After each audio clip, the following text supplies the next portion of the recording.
Break के बाद आप सभी का बहुत स्वागत है सी न्यूज़ भारत में। नमस्कार, मैं हूं रत्ना। रुक करेंगे इस खास खबर की और खबर मऊ से है, जहां जिले की मोहम्मदाबाद गोहाना विधानसभा से भाजपा युवा नेता भाग्यराज सोनकर ने एक खास बातचीत में कहा कि यदि 2027 के विधानसभा चुनाव में जनता उन्हें मौका देती है तो वो क्षेत्र के विकास को प्राथमिकता देंगे। उन्होंने कहा कि उनके विजन में शिक्षा, रोजगार, सड़क, स्वास्थ्य और युवाओं के उत्थान से जुड़ी योजनाएं प्रमुख रूप से शामिल होंगी। साथ ही उन्होंने युवाओं से अपील की कि वो सोशल मीडिया पर समय बर्बाद करने के बजाय पढ़ाई पर ध्यान दें, क्योंकि किताबें और ज्ञान ही सफलता की असली कुंजी है। नमस्ते, मैं प्रमोद विश्वकर्मा। बता दें कि आज हम ऐसी शख्सियत से आपको मिलवाएंगे जो भाजपा के युवा नेता हैं, जिनके पिताजी 3 बार विधायक और 1 बार मंत्री श्री राम सोनकर जी के पुत्र भाग्यराज सोनकर जी से, जो 2 जगह राजनीति जैसे लालगंज से विधानसभा से भी अपनी दावेदारी कर रहे हैं, मोहम्मद गोहाना से भी कर रहे हैं। बताना चाहूँगा कि यहाँ पर युवा चेहरे के रूप में केवल एक भाग्यराज चेहरा जो है, भाग्यराज जी का जो चेहरा है वो चमक में आ रहा है। अब देखते हैं कि 2027 में उनको टिकट मिलता है कि उनके पिताजी को मिलता है, वो तो खैर पीछे की बात और लास्ट की बात है। मेरे साथ भाग्यराज सोनकर जी। सर नमस्कार आप सभी। देखिए सर, पहले सवाल बता दूं कि हमारे कुछ सवाल हैं, कुछ जनता के सवाल हैं, जो मैं इनसे रूबरू करूँ, तीखे सवाल जो मोहम्मद गोहाना की जनता के उनके सवाल हैं।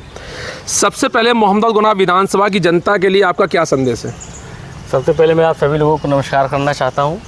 और मोहम्मदाबाद गोहाना जो कि मेरे पिताजी का विधानसभा क्षेत्र है और उन्होंने 1991 में प्रथम बार उसको जीत करके भारतीय जनता पार्टी का वहाँ पे झंडा बुलंद किया।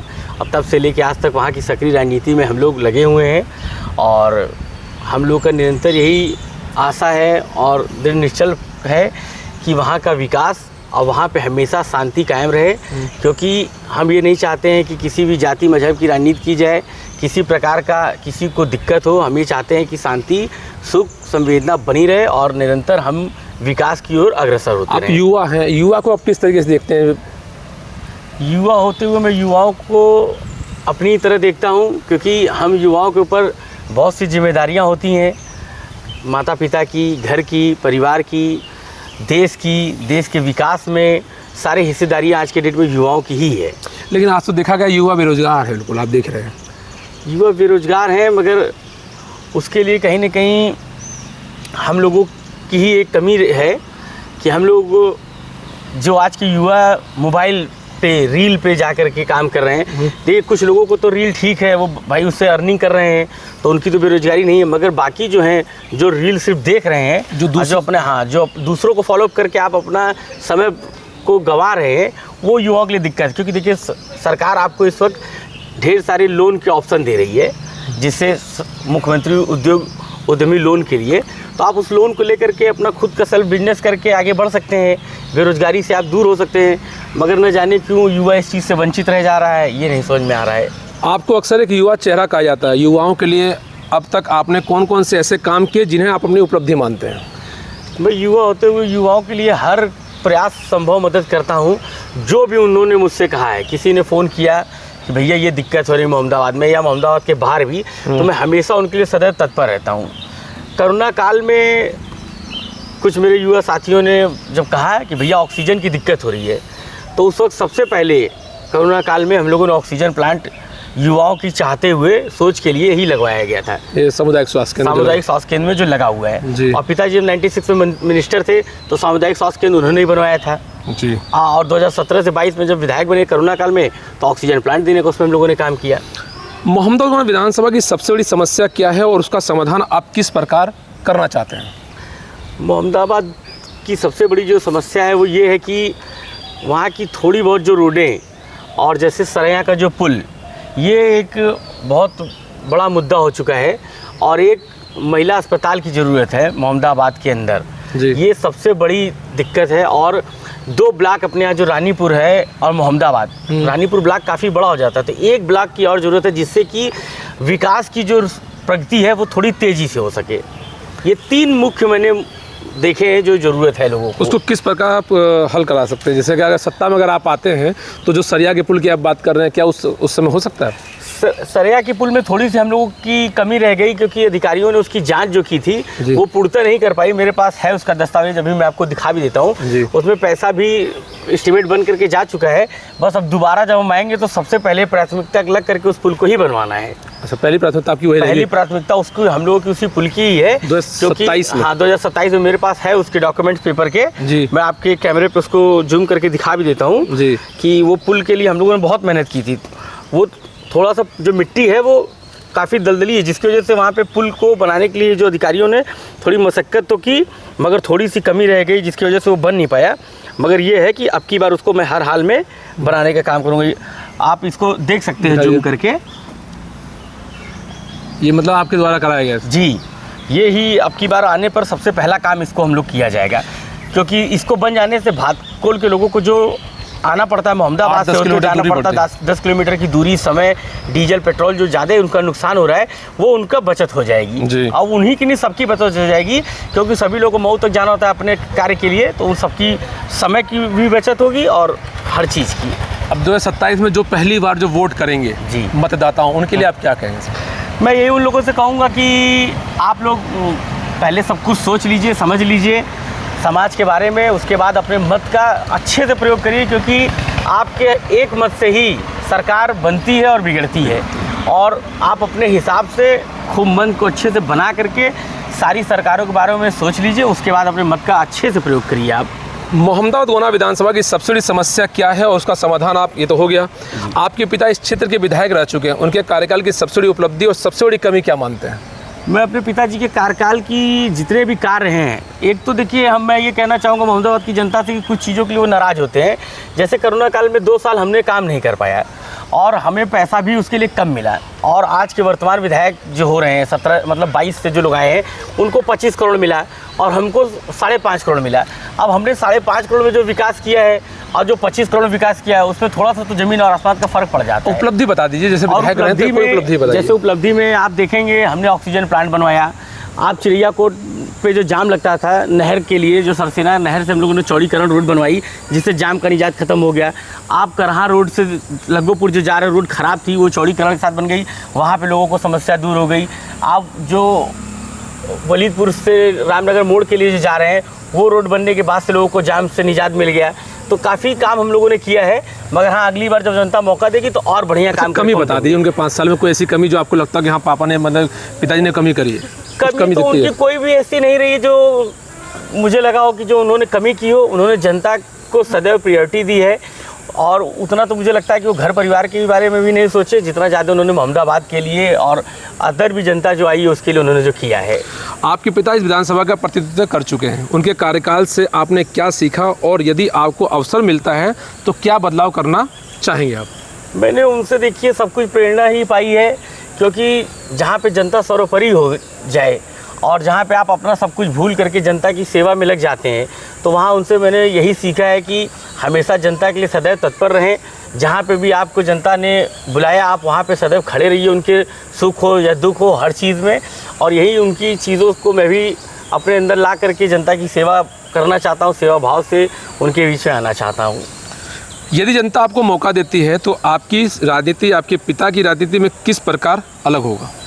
मेरी राजनीति और पिताजी की राजनीति में अंतर ज़्यादा कुछ नहीं होगा, क्योंकि देखिए उन्होंने जो काम किया है विकास के लिए वही काम मैं भी करना चाहता हूँ, और जनता ही को सर्वश्रेष्ठ मान करके हर काम करना चाहता हूँ। जो जनता की समस्या होगी उसे ही सबसे पहले हम चाहते हैं कि दुख को ख़त्म किया जाए, जिससे कि उन्हें थोड़ा राहत महसूस हो। एक अलग की बात करी जाए, मतलब कुछ अलग क्या करना चाहेंगे उनसे? मैं अलग ये करना चाहता हूँ कि देखिए मेरे यहाँ मैं चाहता हूँ कि हर विधानसभा के गाँव में एक लाइब्रेरी बननी चाहिए सरकार की तरफ से भी बनाऊंगा, और अपने विधायक निधि जो मिलेगी उससे भी, ताकि शिक्षा का और स्तर बढ़े, जिससे हमारे आने वाले जो जवान हैं उनके अंदर थोड़ी सी जो अपने सामाजिक कल्चर है उनके बारे में और चीज़ों को उनको ज्ञान मिल सके और उन्हें शिक्षा का और अच्छा स्तर मिल सके, जिससे कि वो और अत्याधुनिक तरीके से अपने आप को जीने की तरीका निकाल सके। अच्छा, आज के युवाओं का आरोप है कि चुनाव के समय नेता उनके बीच आते हैं लेकिन बाद में उनकी समस्याएं नहीं सुनते।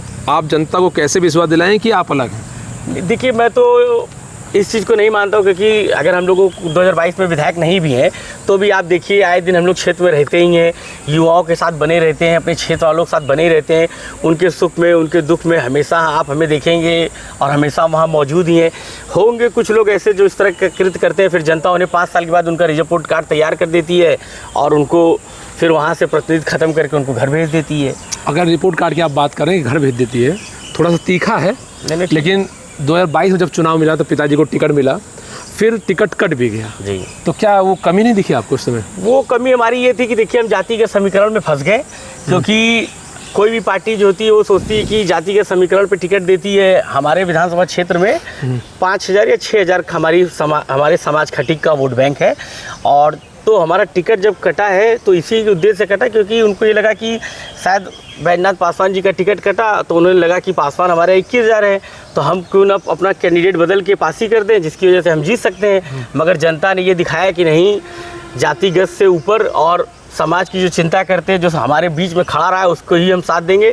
इसीलिए वहाँ पे जनता ने उस फैसले को अस्वीकार कर दिया। अच्छा, देखा गया कि ज़्यादातर मीडिया में कभी बयान आता है कि आपके पिताजी मैंने अपने कार्यकाल में सबसे ज़्यादा मैंने असले लोगों को दिए हैं जी, लाइसेंसी असले। ठीक है। तो क्या लगता है कि उससे रोजगार लोगों को मिला? रोजगार की बात कर रहे हैं, युवाओं की बात कर रहे हैं। देखिए, उससे लोगों को 2 चीज़ें मिलती हैं। एक तो आत्म बल बढ़ जाता है जब आपके पास स्वस्थ होता है, और दूसरी चीज़ उससे रोजगार भी मिला है।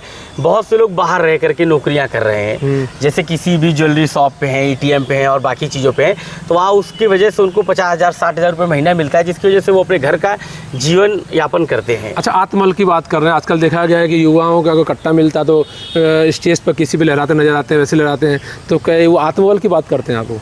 नहीं, वो तो गलत है ना। आप अगर कट्टा लेके लहरा रहे हैं तो इससे तो आपका जीवन खराब होगा, फिर आप जेल जाएंगे, बाकी सारी समस्याएं आपके साथ साथ आपके पीछे जो है माता पिता, आपके भाई बहन हैं, उनको भी समस्या होती है। तो इस तरह के कृत्य नहीं करने चाहिए। इसीलिए मैंने बोला ना कि हर गांव में एक लाइब्रेरी होनी चाहिए, जिससे कि शिक्षा का स्तर बढ़े, जिससे ये चीज़ें खत्म हो सके समाज में। अंत का क्वेश्चन है, 2027 विधानसभा चुनाव को लेकर आपका विजन क्या है और आप मोहम्मद गोहना को अगले 5 वर्षों में किस रूप में देखना चाहते हैं?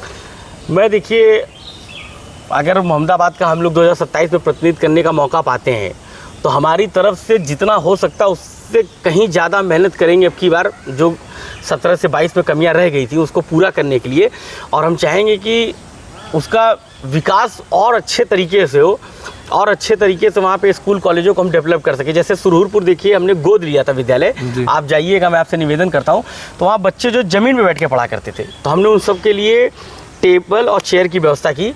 वहाँ RO प्लांट लगा, वहाँ बच्चों को पढ़ने के लिए TFT स्क्रीन लगाई गई।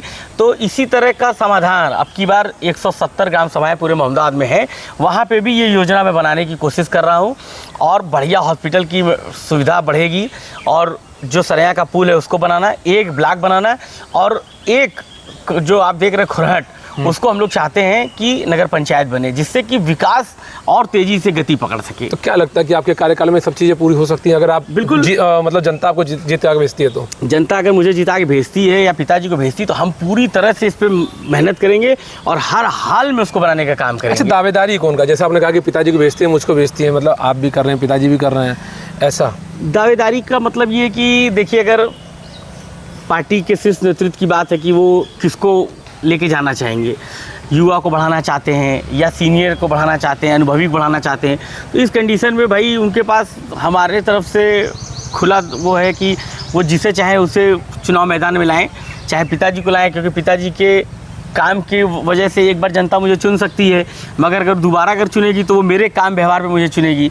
तो इसलिए मैं चाहता हूँ कि चाहे वो मुझे दे या पिताजी को दे, बस विश्वास हम पे करे, क्योंकि विश्वास हमने जनता का पूर्ण रूपी अपने तरफ से जीता। अच्छा, देखा गया सर, जो जिनके पास बैक मजबूत नहीं होता है युवाओं का, वो लोग भी राजनीति में आ रहे हैं धीरे धीरे, और किया तो आपको देख के आ रहे हैं, क्योंकि आपके पीछे तो पिताजी का सहयोग था। आप तो उन लोगों को लेकर क्या कहेंगे युवाओं के लिए? नहीं, मैं तो चाहता हूँ कि देखिए सभी लोग अपने हिसाब से, देखिए हर किसी का अपना एक मध्य होता है। अगर किसी को लगता है कि वो नौकरी करना चाहता है, किसी को लगता है राजनीति करना चाहता है, किसी को लगता है बिजनेस करना चाहिए, किसी को देखिए लगता है कि मुझे क्रिकेटर बनना चाहिए, एक्टर बनना चाहिए, तो जिसको जिस फील्ड में आना चाहता है वो आए, उसका स्वागत है, और मेहनत करिए, क्योंकि देखिए सफलता एक रात की कहानी नहीं होती है।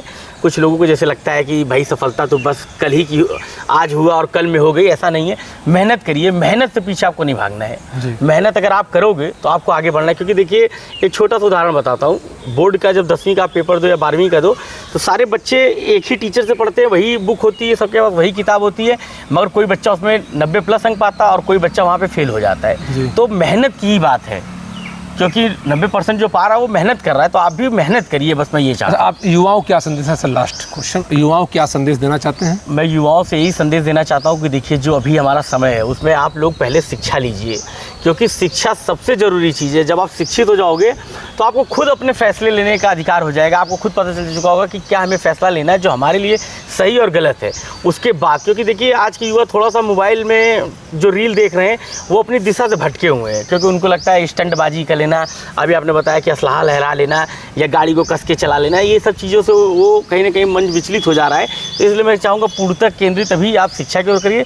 शिक्षा जब पा लीजिए तो उसके बाद आपको खुद समझ में आ जाएगा कि मुझे क्या करना है आगे अपने जीवन के लिए। हमारे साथ युवा नेता भाग्यराज सोनकर जी थे। उन्होंने बताया कि आज के युवाओं को रील से दूर हटना चाहिए और अपनी किताबों पर ज़्यादा ध्यान देना चाहिए। सी न्यूज़ भारत के लिए प्रमोद विश्वकर्मा की रिपोर्ट में फिलहाल इतना ही। देश और दुनिया की तमाम बड़ी खबरों के लिए देखते रहिए सी न्यूज़ भारत।